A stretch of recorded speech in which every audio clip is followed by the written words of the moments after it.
Ladies and gentlemen, good evening. Tonight is January 9th, 2013. We are here at Merrimack High School Little Theater for the 20th Annual Rotary Four-Way Speech Contest. Tonight, I guarantee, if you're here live or you're watching this at home, you will come away smarter than when you first came to listen and to learn. These students, and we have 9 this evening in this competition, have done diligent research, have practiced many hours of composing their speeches, and very excited now to present them to you. In the interim, I'll be explaining some of the rules and some of the ways as to how this test applies. But I would tell you, it's all about, is it the truth? Is it fair to all concerned? Will it build goodwill and better friendships? Will it be beneficial to all concerned? And with that, we'll now have our first speaker.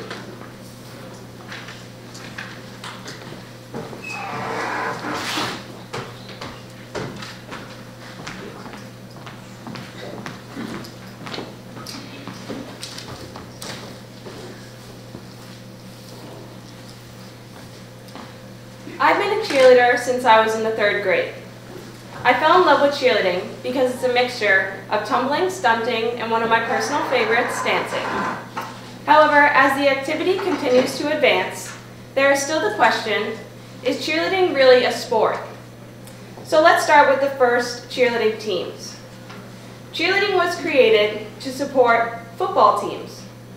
For many of you people out there who believe cheerleading is only for girls, cheerleading actually originated as a male activity. It wasn't until the 1920s that it was dominated by females. Although cheerleading was only made for supporting other teams, it's hard for some people to deal with the fact that there are now competitions among the cheerleading teams themselves. In the 1980s, cheerleading started to become more competitive. Tumbling became more intense. Stunting became more difficult than your standard kneeling on the ground pyramids. Today, there are even all-star teams. However, no matter how many teams there are, or the degree of difficulty of the moves that have advanced, people are still against calling cheerleading a sport. That is true.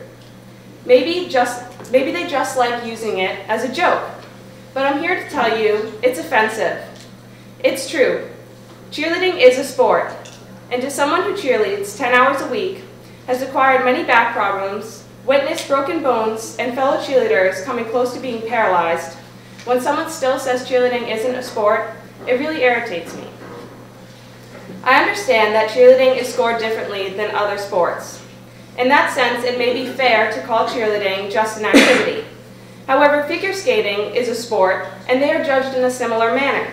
For example, on a cheerleading score sheet, they judge difficulty in stunts, tumbling, clean motions, smooth transitions, difficulty of the routine, etc. Just like in figure skating, their difficulty in performance is scored as well. So why are they considered a sport and cheerleading isn't? For those of you out there today who remember cheerleading as a few girls on the sidelines yelling rah rah rah, I'm here to inform you that times have changed. For instance, the team I was on has a requirement of a standing tuck to be on the team. That's a backflip with no hands for those of you who don't know the terms, and that skill is not acquired easily. I have a lot of respect for cheerleaders everywhere, for I have seen what can happen when things go wrong. My freshman year on the cheerleading team, we were doing a performance in front of the school. We had been executing the routine really well, however, a mistake occurred in that night's performance.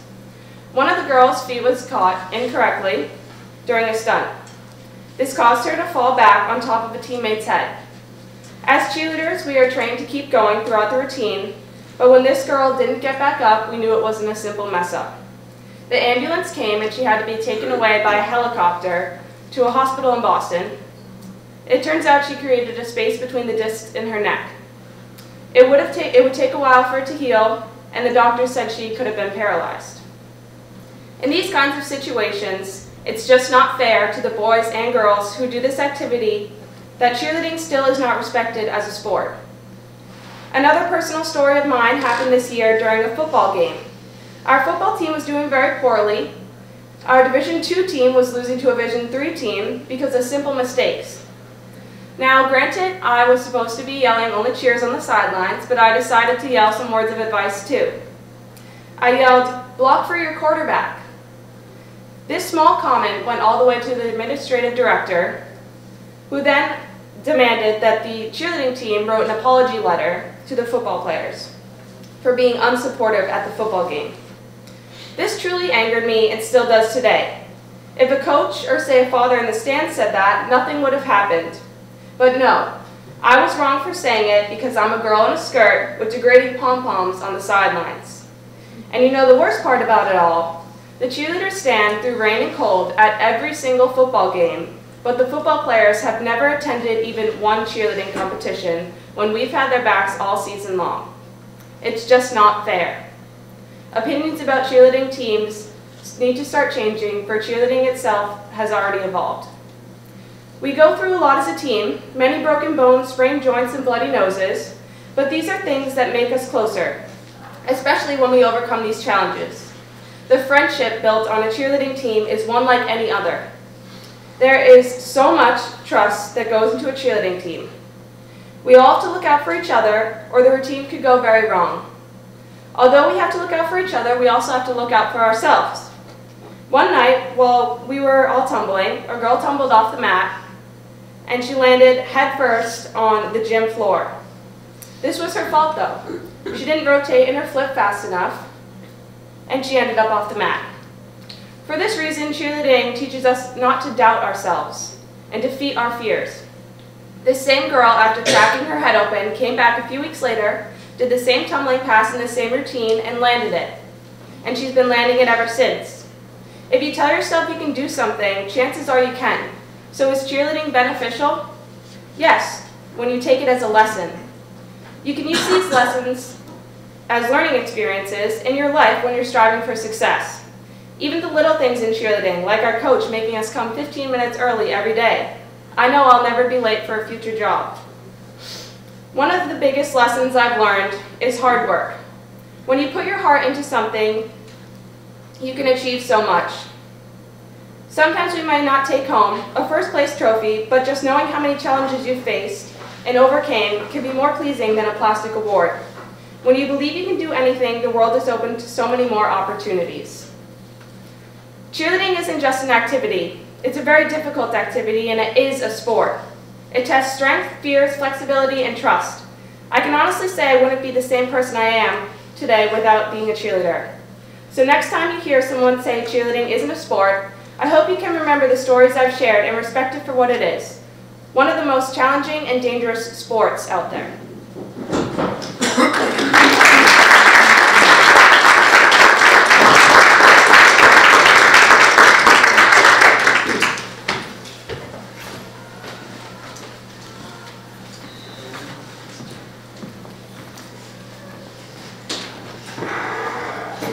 While the judges and scorers are doing their computations, let me just take a moment to explain some of what we're doing behind the scenes here to make this a very fair contest for all concerned. As we have done for a number of years now, the judging and the timekeeping is done by our good friends from the Hollis Brookline Rotary Club. And the reason we do this is because many of us as Rotarians know these students. They're neighbors, we may have coached them in the past, we may have had them when we've been a volunteer teacher in the classroom. And of course, in those situations, we build up, like anyone else, certain favoritisms, or maybe we don't like some of those kids. So it's only fair that the students be judged on what they have said and how they deliver. So again, we thank our good friends, and we'll introduce them at the end, from the Hollis Brookline Rotary Club, as they listen carefully and judge these students.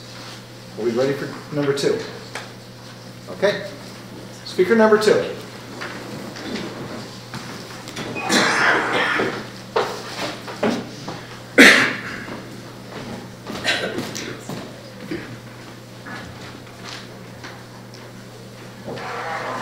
We all have heard, sticks and stones will break our bones, but words will never hurt me. Is this an appropriate saying, or is it just turning a blind eye to bullying? Bullying takes place in different forms and for different reasons. With so many forms and reasons, there is no one actual answer to solving this dilemma. With no answer, it's hard to hold people accountable for bullying. No longer is the bully only on the playground, but also at home. She or he can come home with the victim. Harassment through the computer is happening more frequently than ever. Whether it takes place at school or on the internet, bullying is all around us. The benefit of being honest and truthful is so others will be honest and truthful with you. Sharing your past is being honest. Letting everyone know that they are not the only one dealing with this dilemma. Bullying happens to a large percentage of people, and I am included. It was my freshman year, and I was getting used to the high school and making new friends. My mom decided I was old enough for a MySpace account. I was very excited due to the fact that I have not only got to talk to my friends at school, but also at home. My mom repeatedly told me to be careful of who I talked to and what I did on the internet. At the time, I thought she was just overly strict. A couple weeks went by and I was fine using this certain internet site. I began to talk to new people who went to my high school, and I was happy about that. Little did I know I had talked to the wrong person one night. It was a guy who was in my grade. I thought it was harmless, seemed nothing wrong. Next day I went on and saw I had a lot of notifications. Wondering why, I scrolled down to see a girl had commented on every single photo of mine. She had written slut, gross, ugly, and other slurs beneath the pictures. I remember my face had turned red even though only the computer could see my reaction. My eyes began to tear. The question of what I had done to her ran through my mind. Come to find out she did not like me because I had talked to that guy that last night. This was only the beginning to what was to come. She was not only the one who publicly humiliated me, but also friends I thought I could trust joined in. This dilemma spilled into my school world. Profanity was written on the walls of the school bathroom. So-called friends wrote mean and crude sayings on MySpace about me. This soon caused me to shut down my MySpace entirely. Turned out they weren't my friends. Telling you what happened to me is not about gaining sympathy. It is the hope and thought that the thought of bullying is now more important than ever. This is that it can happen to almost anyone, and it can happen anywhere. At school and at home, it is not a safe place for a victim to go. Children are committed suicide because they see no way out. With so many suicides, the warning of bullying is being spread. Don't let you or a friend become a victim. Gain an education on what bullying is and how to prevent it. Kids in all grades have been a part of bullying, whether they were the bully, victim, or bystander. No one wants to be the bully to turn on them, so they keep quiet, letting the victim be on their own to fight off the bully. Any bystander that does not tell an adult is now known as an accomplice. Peers can affect a bullying situation, and also adults. An adult must proceed with caution when entering the bullying situation. If they begin to threaten the bully, they can be charged with harassment. The actions of the people around the victim determine whether the child will get past the situation without being harmed. The benefit of building better friendships and relationships is knowing someone will be there for you. Relationships such as friends and family will benefit someone who is dealing with bullying, this making the person stronger. Prevention of bullying is now a large concern. Bullying is widespread, which causes prevention easier said than done. A study done by the University of New Hampshire has found every 7 minutes a child is bullied, and more than 1,600 kids miss school for fear of bullying in the United States. This fact shows that it is close to impossible to stop, but is it possible to prevent? Bullying has become such a problem in schools that on July 1st, 2010, the government passed a law stating schools must prevent bullying from happening. The New Hampshire law states, bullying shall include actions motivated by an imbalance of power based on a people's actual or perceived personal characteristics, behaviors, or beliefs, or motivated by people's association with another person based on the person's characteristics, behaviors, or beliefs. All schools have had to create a plan of action to enforce this law. Schools are now taking action and heading into the right direction. Question is, what can you do to help? An adult's role is to teach the kids kindness and make sure they know the rules and consequences. The quicker the incident is resolved, the less damage to the child. Being fair to all concerned is beneficial. With the correct way of dealing with a situation, then this situation is met, then those involved will see the decision made by an adult is most fair to all. Usually the bully will have a punishment and hopefully learn what he or she had done. This stops bullying in its tracks. The victim also can seek justice and will know next time that if they see bullying happening, they can go to an adult. Families of bullies can be one of the causes. Because the bully may lack warmth and involvement from their parents and may see bullying incidents at home. Going into adulthood, bullies might become involved in domestic violence and child abuse later on in life. Their children are very likely to become bullies themselves.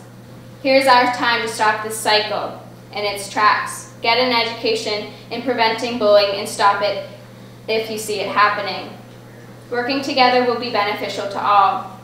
When individuals are able to work together to achieve a common goal, it is achieved more efficiently.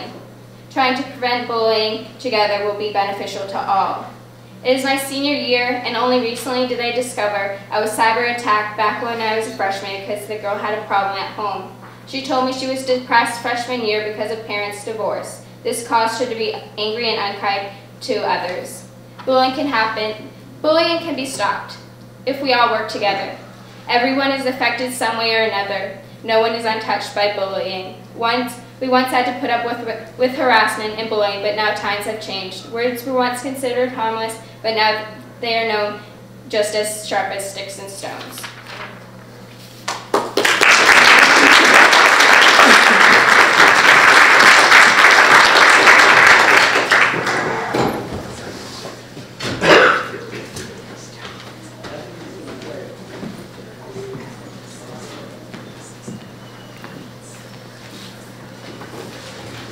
Some of you may be wondering about the topics.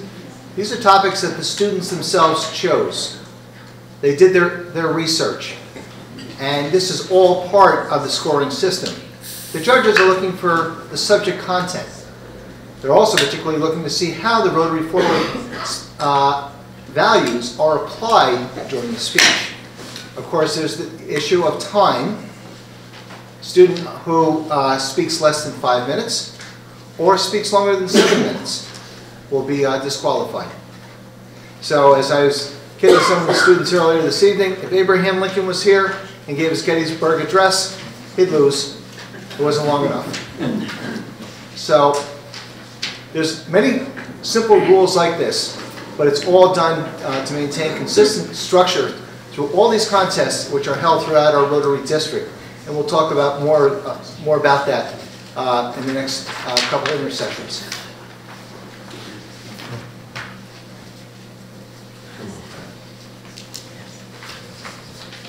Judges? Okay. We're ready for number 3.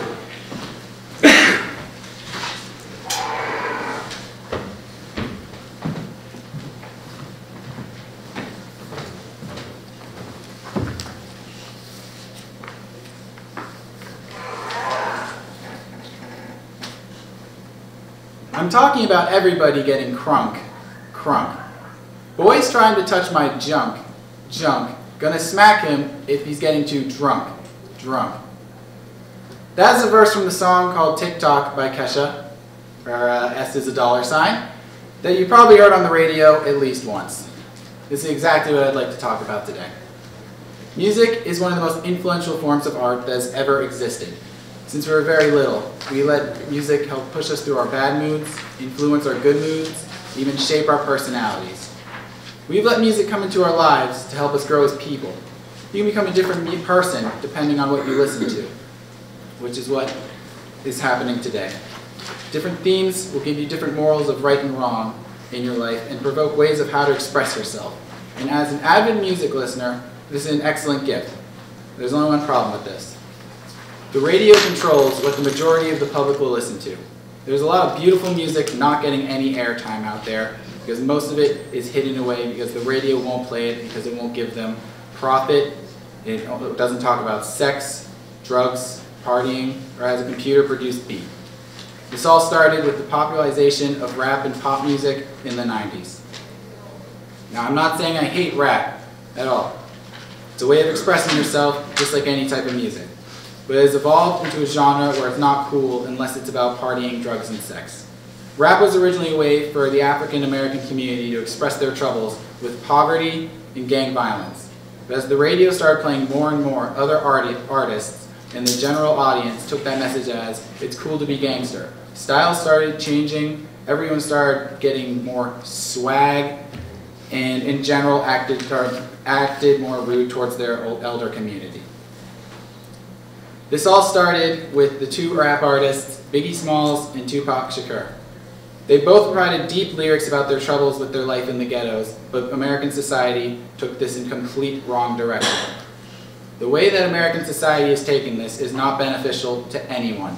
It has caused the youth of today to think it's cool to walk around disrespecting women with their pants down low. Which, by the way, if you're in prison, it means it's actually a way of telling the other inmates you are available.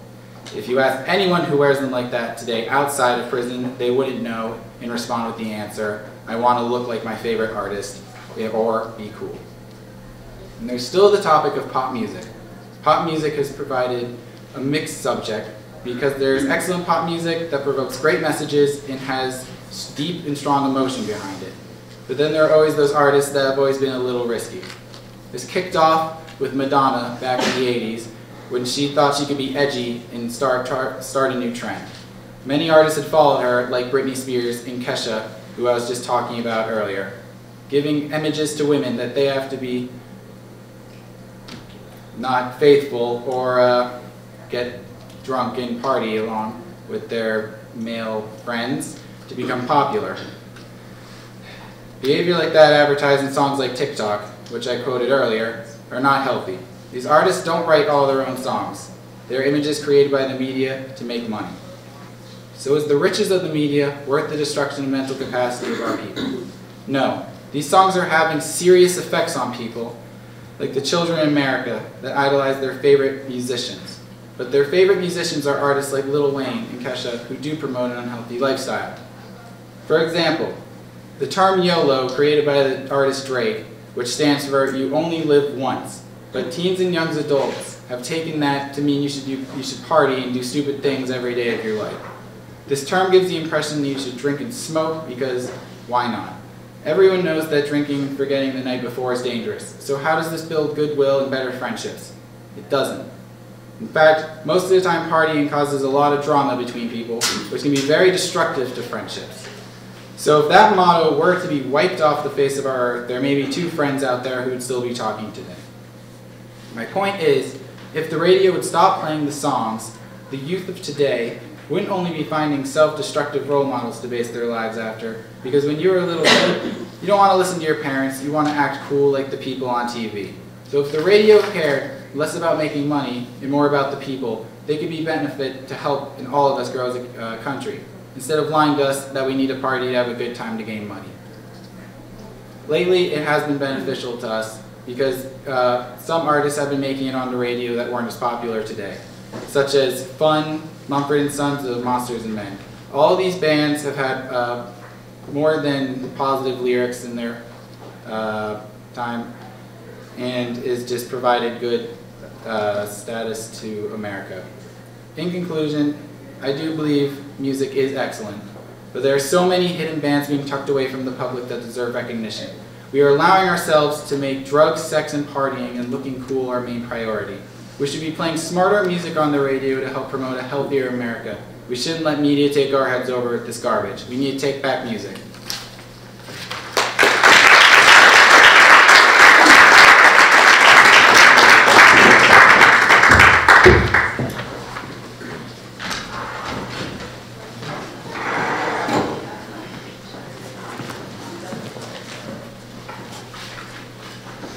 To many, Rotary seems to be a mysterious organization, yet Around the world, there's nearly 32,000 clubs. Our emblem you see on signs saying where we meet. We are one of those 32,000 clubs, one of the 1.3 million members worldwide. We're in 167 countries. And yet, really who we are, we're just like everyone else. We put our pants on one leg at a time. And we have a deep caring about our community. We have a deep caring about people, not only in our community where we live and work, but also in our state, our nation. And when there have been disasters in other parts of the world, Rotary is usually there to help pick up the slack, find a solution, make life a little better. A disease that many of us at my age, we were inoculated for the first time back in the early 50s. That was polio. Rotary has been leading the fight worldwide through the World Health Organization, and with tremendous grants coming in from Bill and Melinda Gates. We are virtually on the edge of eliminating polio as a communicable, contagious disease from the face of the earth. It's within our grasp. So we work hard for that. Judges, we ready? We'll have speaker number 4.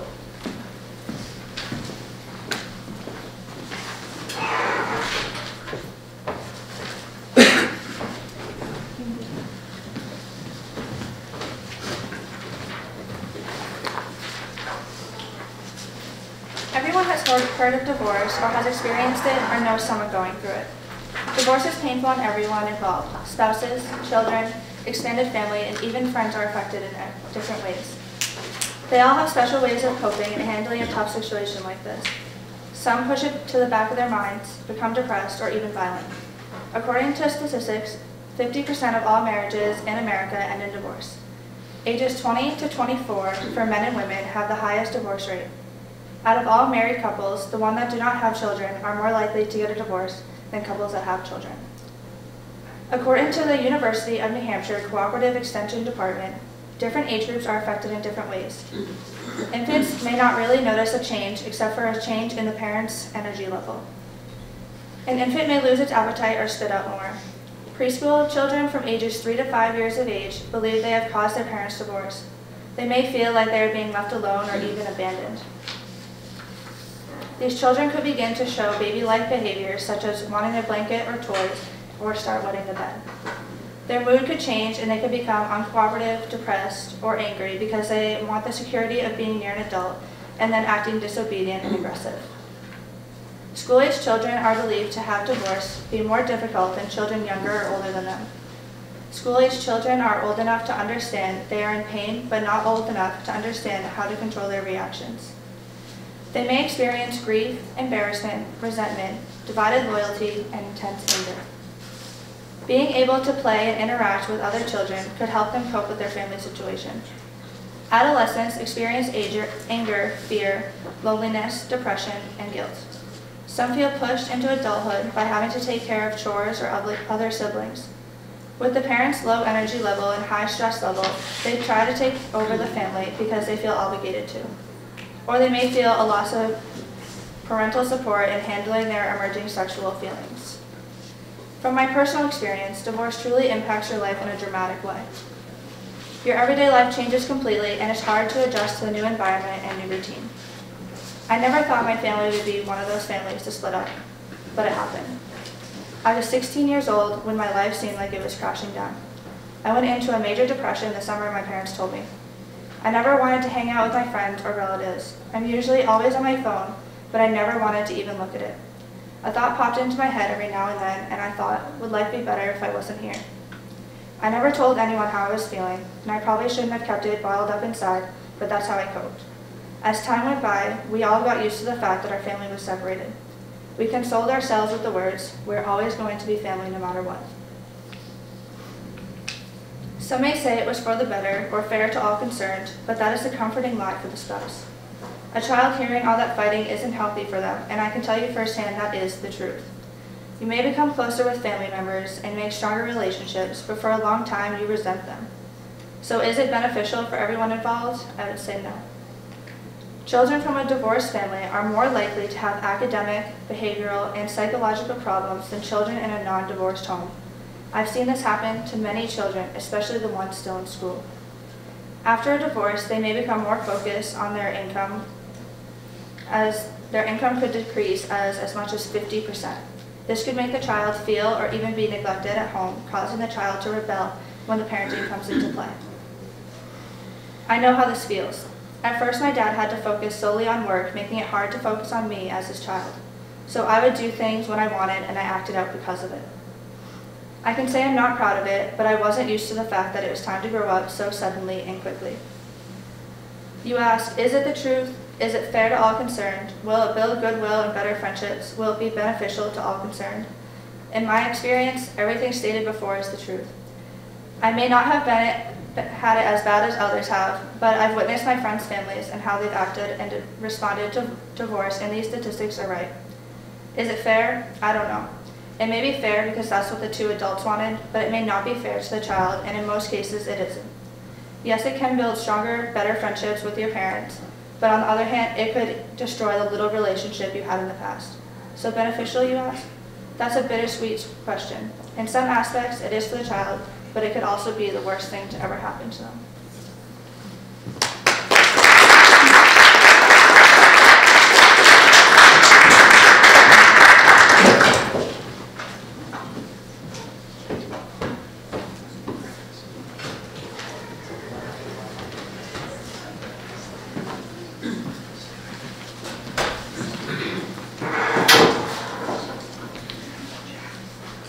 One of the little gems of our community, well known to the students, but maybe not to some of the members in the audience here, or those who are at home. There's a high school version of Rotary, and it's called Interact. And at times, they've had people, 60, 70 members. These students do their own fundraising, and they're very creative. This year, one of their ideas was a USB drive. They've done ice cream socials. They've done all sorts of things. And a highlight of one of their activities, and this has been going on for better than 20 years, is they'll take some of the money that they've raised to go shopping for food. And then on the last Thursday in the month of May, they put on a barbecue for all the senior citizens here in this community. Come and eat, have some fun. Sometimes the students will sing. They'll do performances from a play that they were part of here at Merrimack High School. And there's usually some games and some prizes.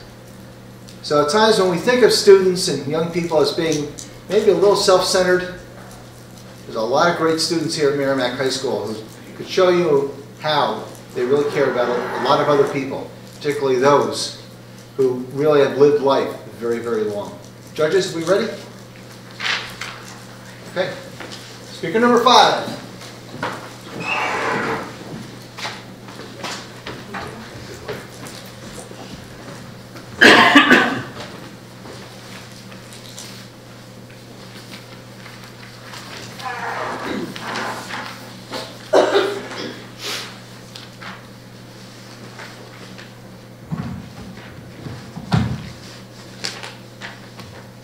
Mass media is all the same.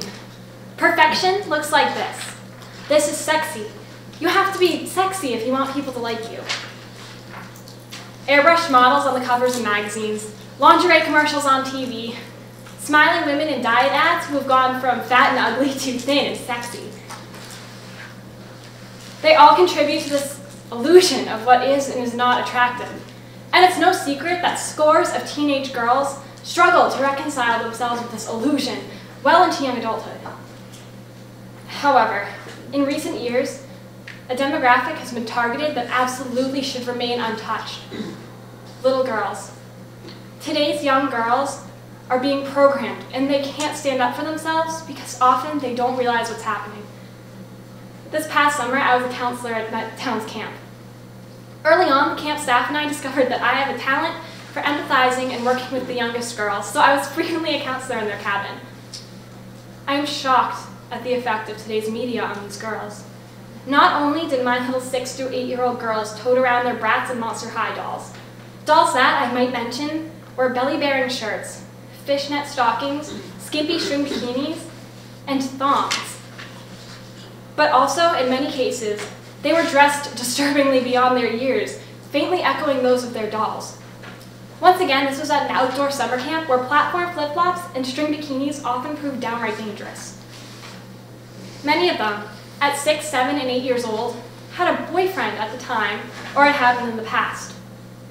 Some of my girls would cry at the drop of a hat if anybody laughed at them, especially the boys their age, because they were afraid that they didn't like them, something that was shockingly important to them. There weren't any of what are generally considered huge issues here, like eating disorders, but still. It broke my heart to have to remind these beautiful girls so many times how unique and special they are. And it feels like I'm the only one validating them. These girls are not at fault here. Speaking as a girl who's grown up in today's culture, I can honestly say that, essentially from birth, you're told that for a guy to want you, you have to be sexy. Strictly grammatically, things are sexy and beings are sexual. On this basic linguistic level, girls are force-fed the need to be sexy, desired, treated like objects and expected to be perfect. And is that a true image? No. Not even the models look like that. They're airbrushed, pinched, prodded, and made up beyond recognition, often even to themselves. A video by the Dove Campaign for Real Beauty revealed that it's physically impossible to look like some of these people do in these ads.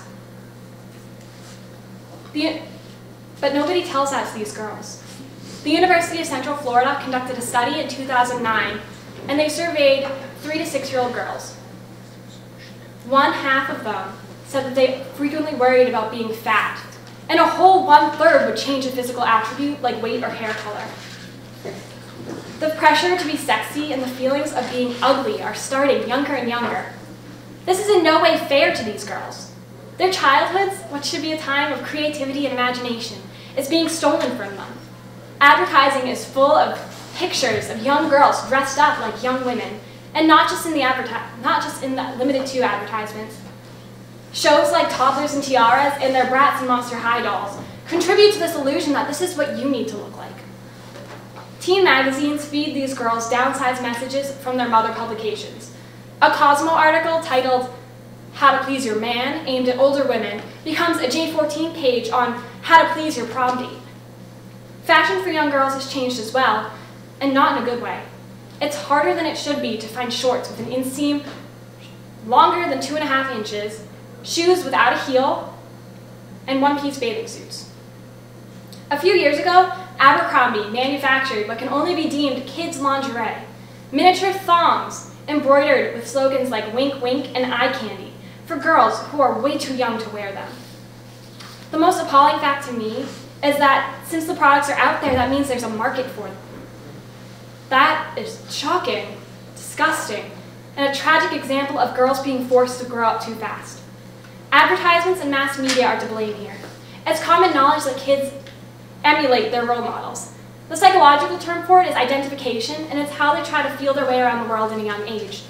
More than ever before, kids are emulating their favorite actors and actresses. And for young girls, this is an alarming trend because there's a gap of kids programming on TV. They're either watching Dora the Explorer, which my girls and many others dismissed as babyish, or Victorious, shows depicting teenagers in adult situations. More often than not, they lean towards watching shows aimed at older demographics, and the messages they glean through that are alarming. In today's world, where the average child watches 3 to 4 hours of TV a day, and all their favorite actresses are thin and flawless, the message that sends is exceptionally loud and clear. And that's just the scripted shows themselves. The National Eating Disorder Association conducted a study of 4,294 network television commercials and found out that 1/4 of them send some sort of attractiveness message, telling viewers what is or isn't attractive. This is not building goodwill and better friendships. A 2011 study reported by The Telegraph but conducted in England across 35 English hospitals showed that more than 2,100 children were treated for eating disorders before they reached their 16th birthday. 197 were under age 10 at the time of diagnosis. Imagine almost all the seats in this theater filled by little girls battling eating disorders before they reach their 10th birthday. That's heartbreaking. It could be a little girl that you know. Girls are hating their bodies at a time when that should be the furthest thing from their mind. People need to be made aware of this. Your daughter, your younger sister, the little girl you babysit, the little girls in your cabinet camp, they're all being programmed and they can't stand up for themselves. Nobody gains from this. Girls who develop insecurities are more likely to develop eating disorders and depression in their teen years, a trend that is undeniably laying roots in the skyrocketing of eating disorders among young children. One could argue that the advertisings, clothing companies, and television network projecting this image game, but what do they get really? We need to stand up for our little girls. There needs to be a change. Because would you ever look into the face of a little girl and tell her that she's not pretty? Then why on earth are we letting the media?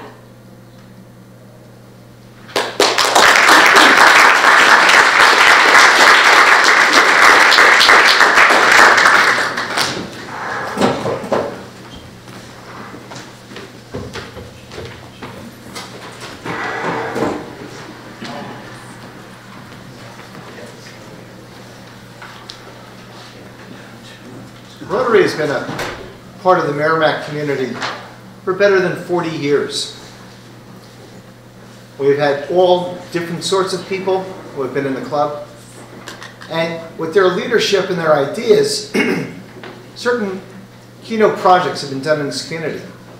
John O'Leary, who was a member, said to the selectmen, you know, if you let us work with you on that old building, we can turn that into an adult community center. Two other members said, we need a real inspirational type of park for the kids to play in. And that became Kids Cove. Fundraised for it, we built it. All kinds of people in the community came and helped. And 2 years ago, we went back and repaired it, fixed it up again. So these are some of the projects that we do here in Merrimack. Scholarships for some of the students graduating from high school. We help with camperships to the summer camp. We've done fuel assistance, we've done flood relief. We do our best to meet the needs of this community. Judges, ready for our next speaker.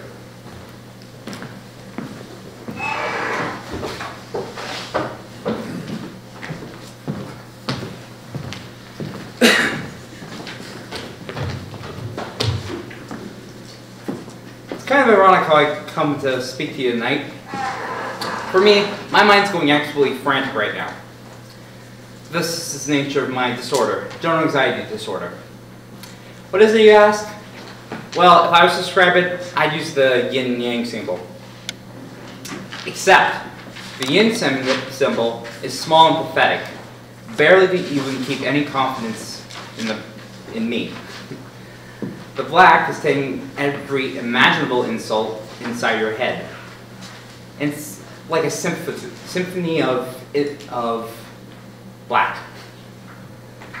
Anyway, in addition, this disorder causes me to stutter, shake, and be able not to quite speak to you very well.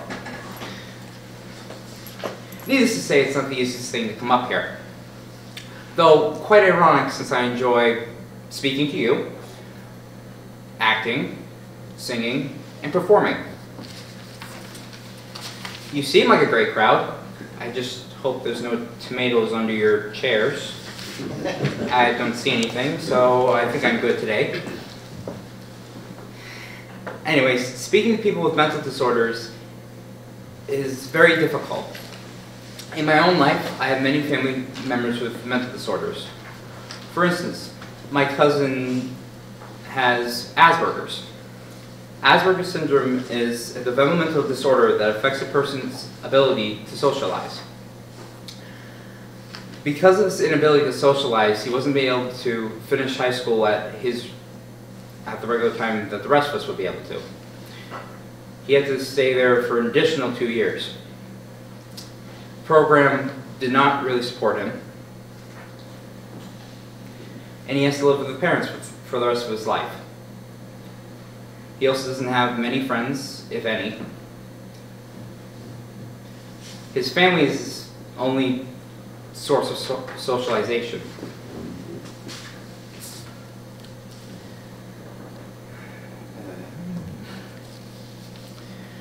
When he was in the state, he went towards a major depression. He later found out he had seasonal depression, which is when you don't have enough sunlight, you're not as happy. Weird to explain. But if it was dark and wintry, he started to feel depressed. He would have bad days where he wasn't able to, he'd have fits, I guess you would say. He wouldn't be able to speak nicely, or you wouldn't be able to talk to him because he had to say what he had to say. He's a little better now, but it wasn't really fair for him to go through the high school. It isn't fair for him to go through life. You know, oftentimes when they're in this major depression, they start thinking about suicide. And I can tell you, it's not the easiest thing to speak to someone who's in that state. In my family and my friends, I've known of 5 people who've tried to kill themselves. 1 including myself. When you're in this state of mind, you can't think rationally. You're looking for that last hope, that last thing you can hold on to. You think everything is done for, but that one part of you, that one small part, you're looking for that one person or group of people or your family just come out of nowhere and save the day, pretty much. For me, that was the case. I had stormed out of the house one night because my family had started to got to me. My past came back. I wasn't doing well with others. My school was slacking. And I sent one last ditch effort to see if I could, was wanted. I apparently was.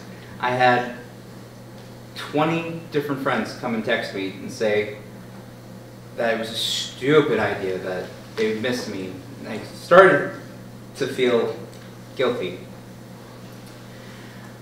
And then the dogs came, and so the police, and my mind went, okay, time to go back inside. Let's not get ourselves bitten today. So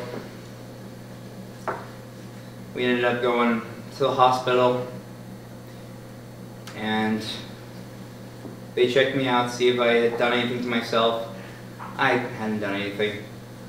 I ended up the next day going to all my friends, see if they were all right. I had all of them come up, give me hugs, and I started to think to myself, it definitely wasn't worth it. Because of my friendships, I'm alive today.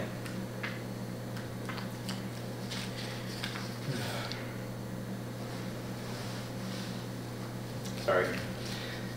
Anyway, in the world in America, no one should have to feel like this. Feel like I had. Because I couldn't get ready, available help and wasn't able to have someone to talk to, honestly, I went down that state. And there's more like me. There's some worse. I mean, there's several mental disorders. Off the top of my head, I can think of schizophrenia, general anxiety disorder, ADHD, ADD, OCD, schizophrenia, narcissistic complex, and the list goes on and on. And the world thinks it's all in our heads. Well, yeah, that's kind of the point. I mean, not to insult anyone, but a physical scar you can see, you can treat accordingly. Like someone who's limping, you can, give them a cane and they can walk. Mental illness, you don't know if they have it. They kind of act the same, but they act a little weird at times. Anyway. Basically, if you give these people a chance, I can guarantee you they'll be able to benefit our society. That we'll be able to see the truth that we need to help these people. And that they can cause it to be a little better.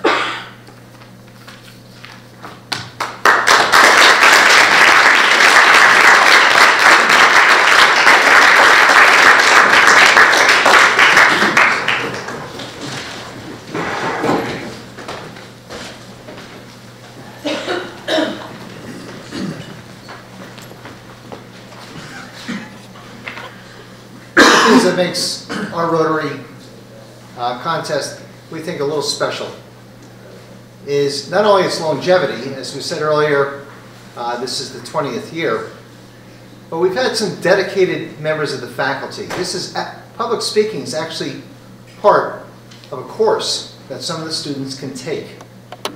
Not every school offers it, but future leaders are those who can come to a public forum and present cogent ideas. So, as we said earlier, the students picked their topics.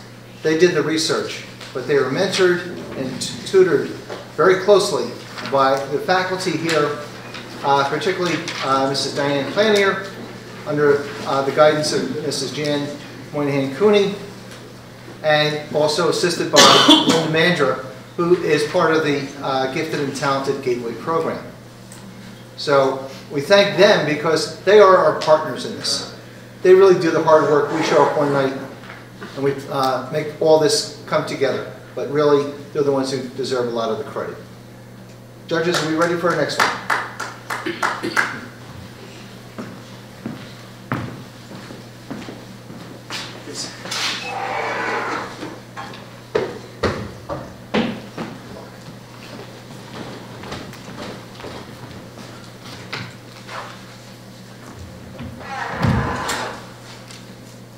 High school. It's a place of opportunity for everyone. Sports are definitely the most popular outlets for opportunity. Sports teach many great attributes and develop good character in young students. However, as of late, there has been more and more of a focus purely on winning in high school sports. Now, I'm all for striving for success, and I definitely like winning. However, recently there have been increases in the amount of schools that make it customary to make roster cuts to each team. Is this true though? Well, of course. I mean, forget any statistics. Do you know of any public school in New Hampshire that does not make roster cuts? I myself have been cut from the high school soccer team 2 years in a row, my sophomore and junior year. I had to work harder than ever to even have a chance my senior season. It was very difficult for me to become a part of this team as it was highly competitive and made cuts regularly. I can now see why obesity is becoming such a large problem with young kids, no pun intended. It is so easy just to quit. Children are becoming more and more discouraged, which eventually leads to them quitting sports altogether. So, in an indirect way, making roster cuts contributes to the enormous obesity issue at hand in the United States. The cutting method not only affects the person who is cut, but it also affects the sports team and the general public. I think it is safe to say we've all heard the sobbing stories from parents that their children didn't make the team. But what we haven't heard is the effect on the team who cut those players. In recent years, no-cut poly schools have been starting to experience more and more winning. Rotary Lynch, a sports journalist, describes the success of our local high school soccer teams in her article, 10 Reasons to Re-Examine Cuts Below High School Varsity. The New England seaside town where I grew up wins titles in boys and girls soccer year after year. A large part of the town's success is derived from the fact that it has a no-cut policy. Some of its best players were not stars when they were 11 or 12. Because they were not discouraged from continuing to play by being cut, they were still playing soccer when they reached high school, where they blossomed into varsity players. Thus, cutting kids in sports teams is like cutting a bud off a tree just because it hasn't bloomed as early as the rest. One popular late bloomer just so happens to be arguably the greatest basketball player of all time, Michael Jordan. Michael Jordan did not make the varsity basketball team his freshman year, mainly due to the amount of returning seniors and lack of his height. He was placed on the junior varsity team and had a phenomenal season. What if the coaches never let him play on a JV team? It's scary to think of life without him. I'm not saying that I could have become the next MJ at soccer if the coaches would have allowed me to play on JV both my sophomore and junior seasons. But I am saying that I could have more than likely became better at the sport and also contributed better to my team the senior season. So having a no-cut policy really is a true solution and is fair to all concerned. The player is overjoyed that he's on the team, and the parents of the child are excited to see them participate in a sport. The coaches, fans, and the people of the town themselves are glad to see one of the local teams compete well. Now, having a no-cut policy is not a guaranteed method for success. I'm just implying that there are greater chances of having victorious seasons this way. I do admit that there are some downsides to issuing a no-cut policy. If a particularly high number of students try out, then more uniforms will have to be ordered, they'll have to eat larger boost clubs, etc. Now, the problem most parents and coaches have with the no-cut policy is playing time. Parents simply do not want watch their children warm the bench, and coaches, quite frankly, don't want them on the bench begging to go in.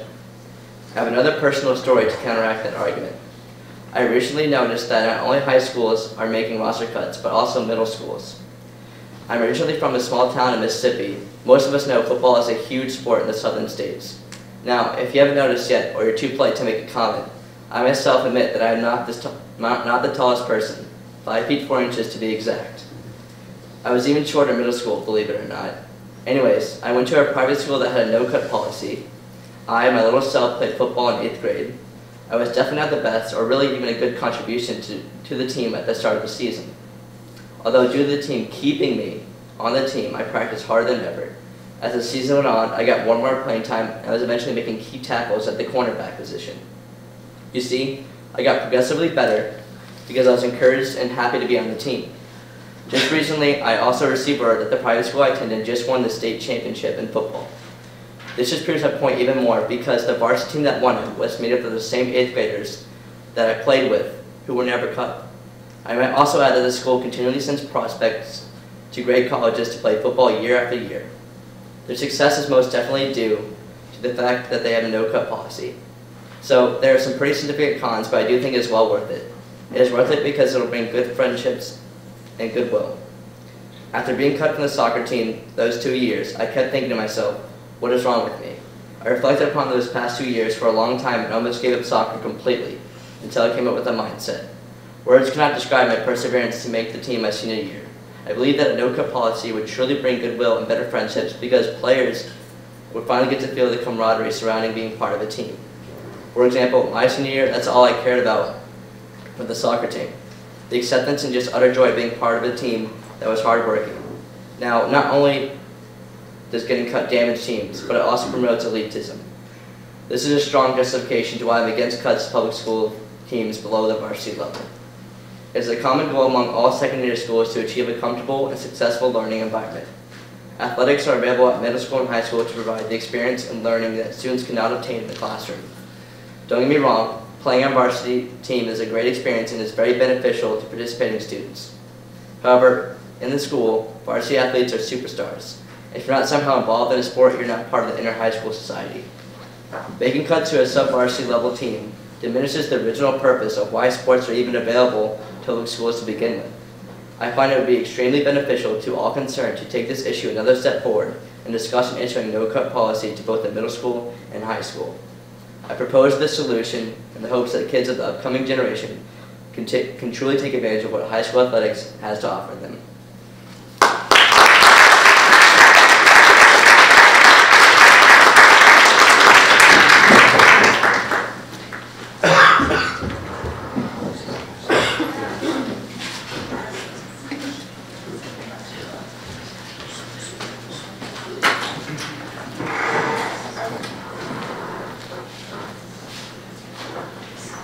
One of the unique features of Rotary, as we said earlier, it's international. And one of the special aspects of Rotary International is a concentration on learning. We have ambassadorial scholars. Typically each Rotary district, and we are part of District 7870, we have at least one student from another country come live and learn in our community. And oftentimes we send one to another country as well.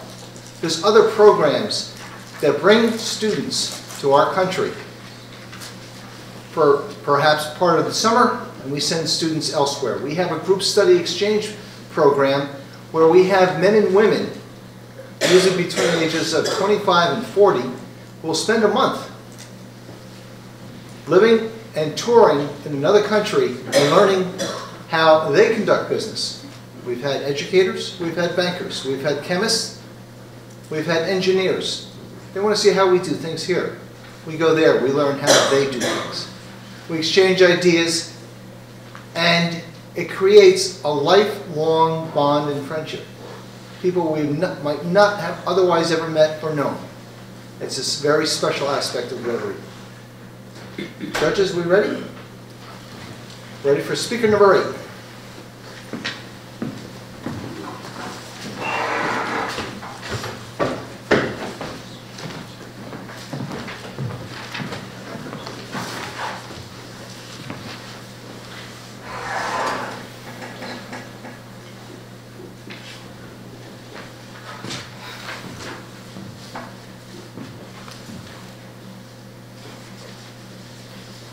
What is one of the things we dream about as kids?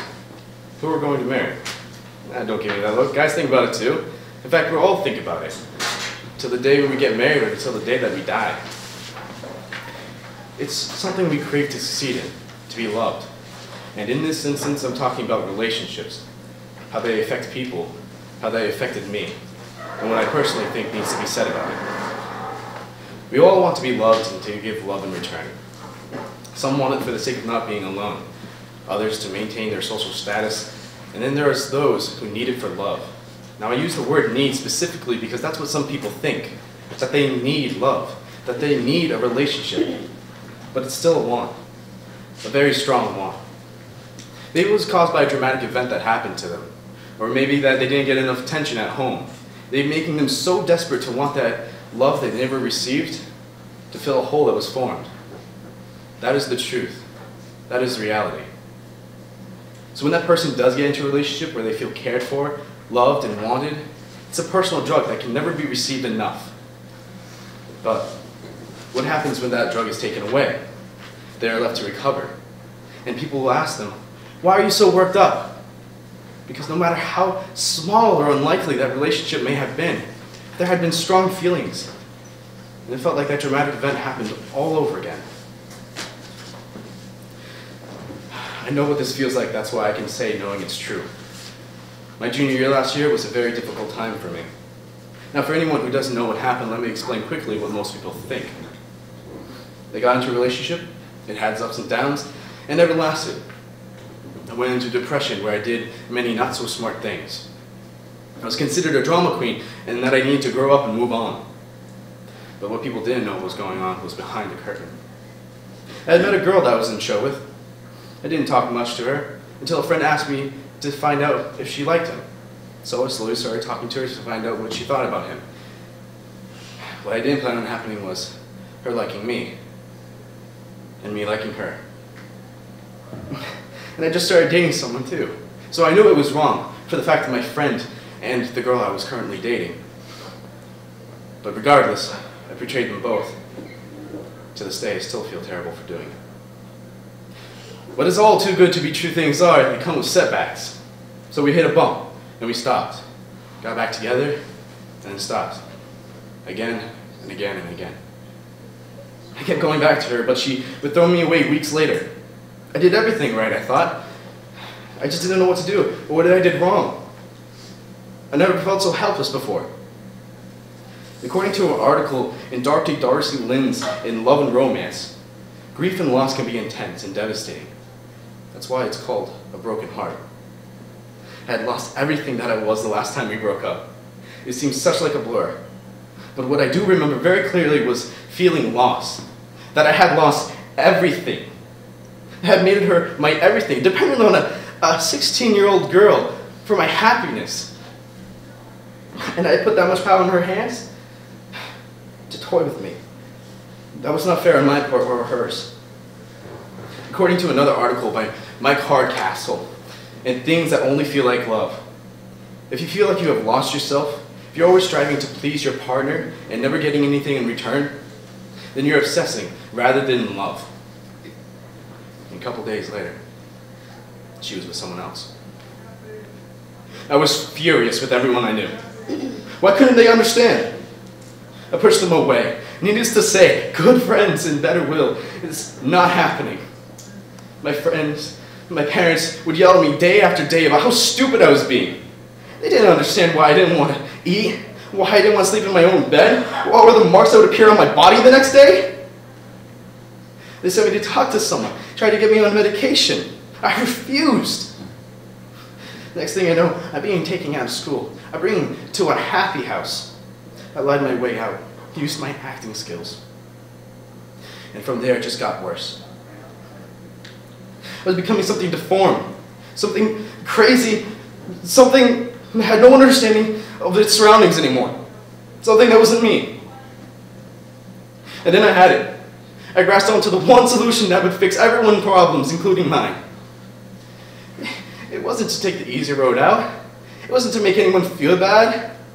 It was for me. It's endless pain. I wanted to die.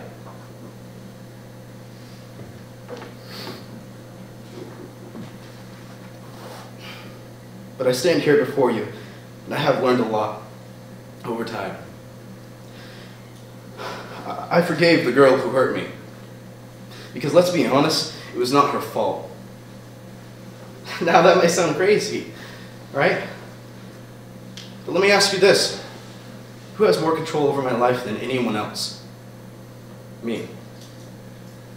Something that we tend to forget day to day, that the only person or only thing we really have control over is ourselves. I can't change who that girl wants to be with. I can't make people understand something they can't. And I cannot have anyone change who I am.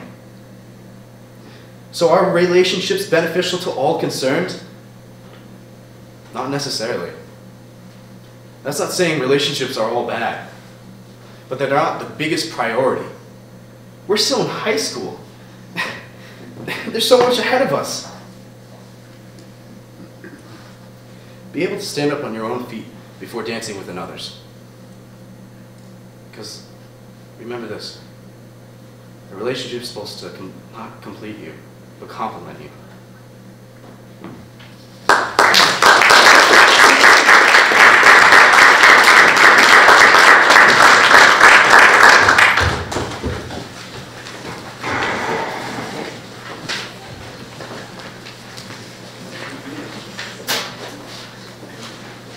One of the nice features about Rotary is that you can go to any club anywhere in the world.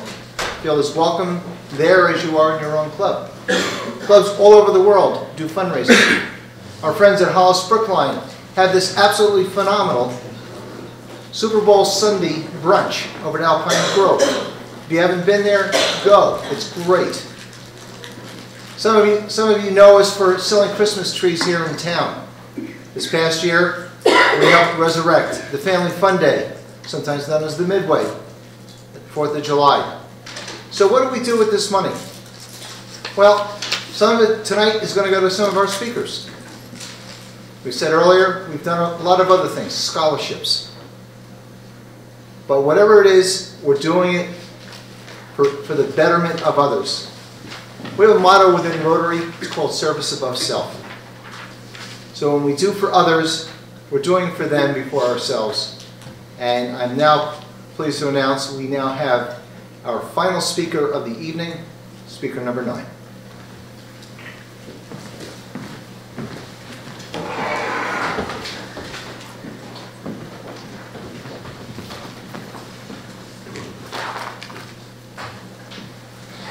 The veterans of the United States are not getting what they deserve. Why doesn't the government look after the people who put everything on the line for it? How could this promote goodwill? Why doesn't it help? Why does it give the illusion to young people that joining the military will set you on easy street for the rest of your life? When, on the contrary, it's quite the opposite. When men and women join the armed forces, thinking, oh, we're all going to be great comrades and, truly brothers in arms, just to see them get blown away by IEDs and machine guns. There are very few who try to help these troops when they come home. And most of them aren't even affiliated with the government. The government, the organization that should be bending over backwards to help these people. For it is them who truly give the government its strength and backbone. This is the truth, and to reinforce this, I have a personal story to share. When my mother and I go to Manchester occasionally, we once saw a weathered old man on the sidewalk. We saw him in his Desert Storm camouflage jacket, and he was holding a sign saying that he just needed a little help. We stopped behind him, and he walked over. As he was painfully staggering over, I figured I got out of the car, walked over to him to save him the distance, and handed him a $5 bill. He said, in his very strained and raspy voice, "Thank you, and God bless you." We followed the same routine many times later, and we developed a relationship from our constant communication. I learned that he was in Operation Desert Shield, Desert Storm, and served an additional tour after that. When he got back, he tried to get help from the government, but they wouldn't help him. They wouldn't help him find career training, put a roof over his head, or food on his plate. He did eventually find a roofing job, but one day, fell off a 30-story building and was unable to continue that line of work. When he tried to contact the government asking for a little help, they said, "Oh yeah, we'll send you a check to help you pay for your house bill." But it took them so long to send them this that he no longer had a home at this point. He was staying at a local shelter, and so he sent the government the address to the shelter. But the catch was, the shelter is unacceptable as a home address. So there he stands on the sidewalk in front of Rite Aid, but only when he has to, for he doesn't ever want to be like the people who panhandle for easy money. And not too long ago, he was having some pain in his throat, and somebody kindly brought him to the hospital, where they found polyps in his throat. They got him removed because they won't refuse service, but he asked the government once again to see if they would help him, because there was no way he could ever pay this off. Once again, government was of no help. For someone who put everything on the line for him, they wouldn't pay for his medical bill? How could this form better relationships and promote goodwill for the government and wanting to help it? Another example of the government refusing no help is in the Vietnam War. The situation has been repeated so many times. When Vietnam veterans came back, they were attacked, shunned, and even turned away from by the general public. This is due to disagreements about the war. To avoid this, veterans wouldn't wear their uniform. They would not wear the colors that they proudly wore, believing that they were spreading democracy and freedom for the world. Why? Because they were afraid of bodily harm from the citizens that they thought they were also helping. Did the government help this? Did they tell the population that the men and women were doing as they were told, and if they didn't, they'd be punished by treason? No, not at all. How is this fair to all concerned? You can't blame the soldiers for doing what they thought was right and others were forced to do. Most of the troops didn't even know about the strong opposition to the war. In fact, when troops came back and they didn't want to serve a second tour when they got back, they were looked down upon by veterans of World War II. But this war was not nearly as clear-cut as who was in the wrong or who was in the right. And the true reasons behind the war were not totally disclosed to the public until many years later. This hidden information also included Agent Orange and the 5 million gallons of Agent White, which was used to kill the vegetation the Viet Cong hid in. Later on, we realized that these agents were causing many, many illnesses and death after the war. This goes to show the government needs to wake up and put in just a little more effort into helping those who gave their lives to defend it and do its bidding.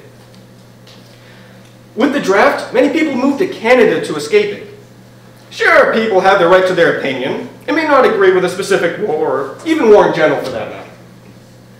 But don't take out your anger and disagreements on the people who make it possible for you to sleep at night, for you not to listen to the constant firing of machine guns, or your family being marched off to gas chambers to their death, without hearing the constant screams of artillery fire constantly pounding all night long. Our veterans see all the horrors the world has to offer. The least they should get is a welcome home, instead of being spat on, turned away, or being called slurs such as baby killers. The reasons why they were called baby killers is because the Viet Cong used human shields, and our troops did what they needed to do. They had no choice. Many of our troops are also instructed and ordered to burn down people's homes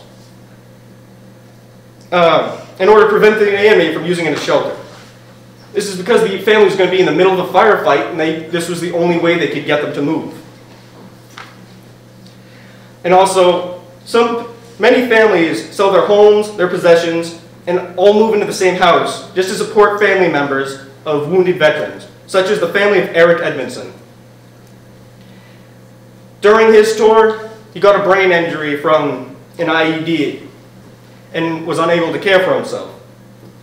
That sacrifice that his family did for him, and other families do for plenty of others, the government won't help. It is my firm hope that someday soon I'll go up to my friend Rick, who stands in front of Rite Aid, and say, "You know what? The government's coming to help you. They're coming to help every one of you. Thank you.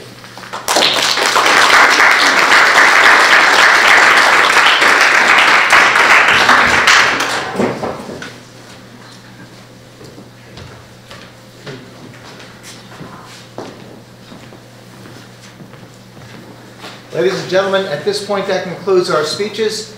We're going to take a short intermission here. And the scorers and the tally chiefs are going to convene. And then we will announce and bring you all back in. We'll have the students come up on stage and tell us their name, perhaps the year they're in, what their plans are for the future, and remind us of their topic. They'll stay on stage and we will recognize many of the volunteers. And we'll give the students their just and earned rewards. So, take a few moments to yourselves. Okay. Ladies and gentlemen, let's reconvene here. What I'd like to do at this point is have the students come up on stage, step to the microphone, tell us your name, remind us of your topic, tell us whatever it is you want to tell the world who you are, where you're going next year, or what your plans are. Okay? Stay on stage, and then we'll do some recognitions and then the awards. Please, students. Hey, let's go by that order. Everybody.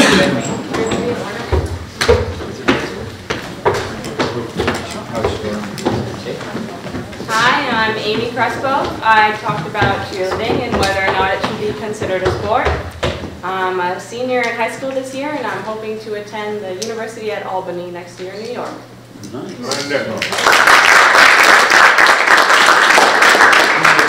Hello, I'm Kyle Krupp, and I talked about high school sport roster cuts. I'm a senior this year, and I hope to study accounting and finance in college next year. Heyo, I'm Casey. It's like somebody else goofy. Anyway, I'm a senior in high school. I'm hoping to be a music major at Plymouth State College. Thank you. Hi, my name is Janice Gilliam, and I talked about relationships. And in the future, I want to influence and inspire people with film.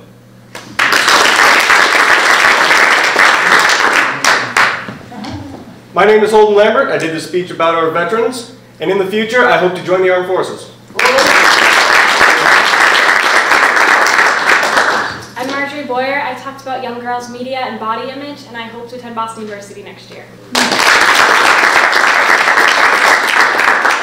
Hi, I'm Karina Smith. I'm a senior at Merrimack High School. I plan to attend Keene State University, and I talked about bullying.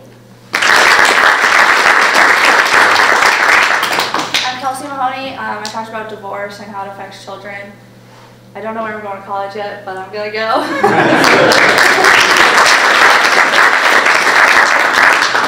I'm Evan Sinclair. I talked about the effects of mainstream music on today's society. I hope to go to Keene State for videography.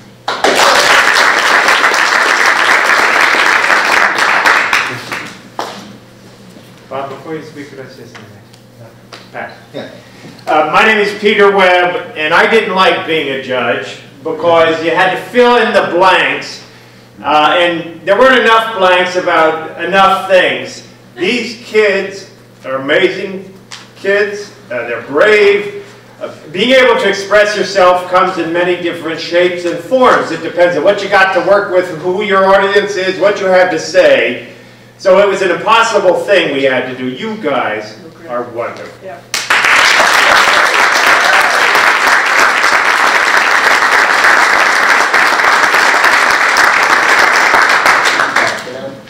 No one could have said it better than a judge. Thank you. As you can see, it takes many people to bring a production like this together. And at this time, I'd like to again thank Hollis Brookline, who under the leadership of Dennis McMahon was going to be our timer, along with our judges, Basil Harris, Vino Rao, Peter Webb, and Betsy Cox-Buto. Thank you very much. Our scorers are from Merrimack. They did the computations of all the various points, and they include Rotarians and past president Pete Jacopuzzi, Dick Hinch, Andy Steves, Eric Winkler.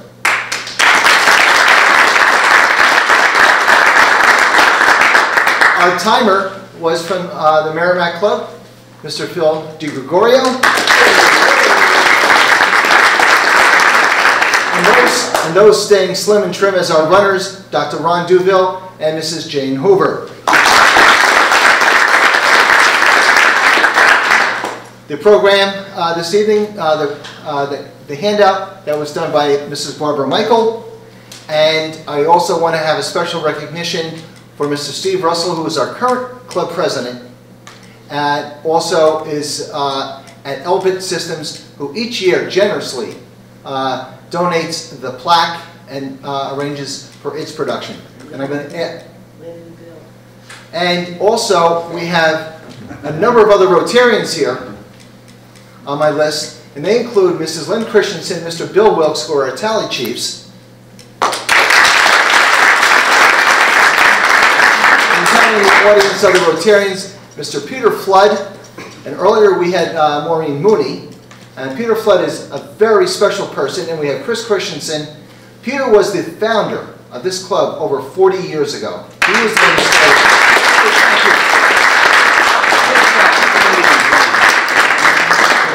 It was 400 years ago. Okay. I'd like to now invite our club president, Steve Russell, to come up and assist with the presentation of the recognitions.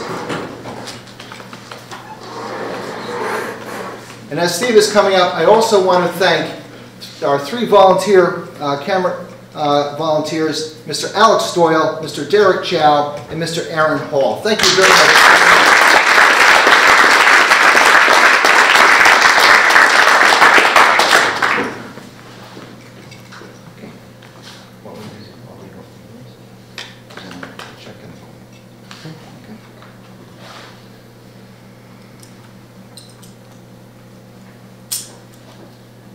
Our first finalist this evening is Miss Amy Crespo.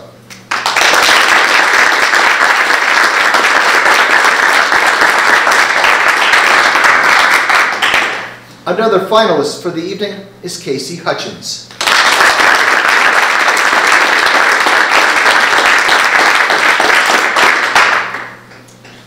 Holden Lambert is our next finalist.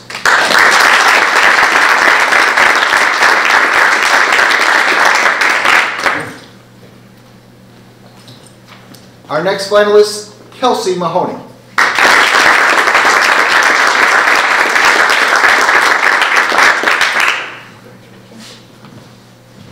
Evan Sinclair is our next winner.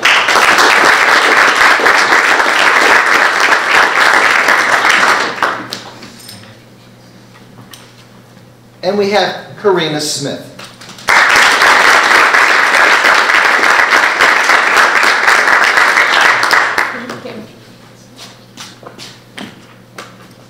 Coming in as our third place winner this evening, and will be invited to the Rotary breakfast on February 21st along with the faculty, is Travis Gilliam.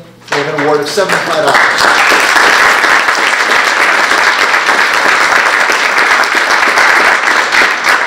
Our first runner-up, and who will speak if our first place winner cannot go to finals, and is also invited to the Rotary breakfast, a recipient of a $150 prize, Mr. Kyle Krupp.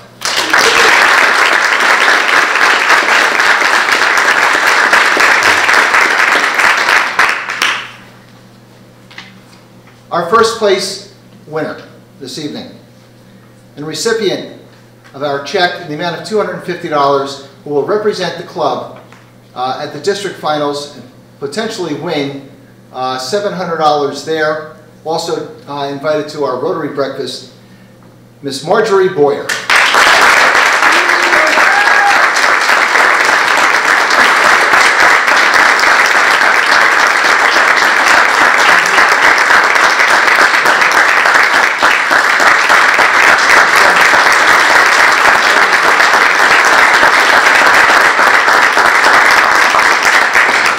Ladies and gentlemen, good evening from Merrimack High School Little Theater. We hope to see you again in 1 year.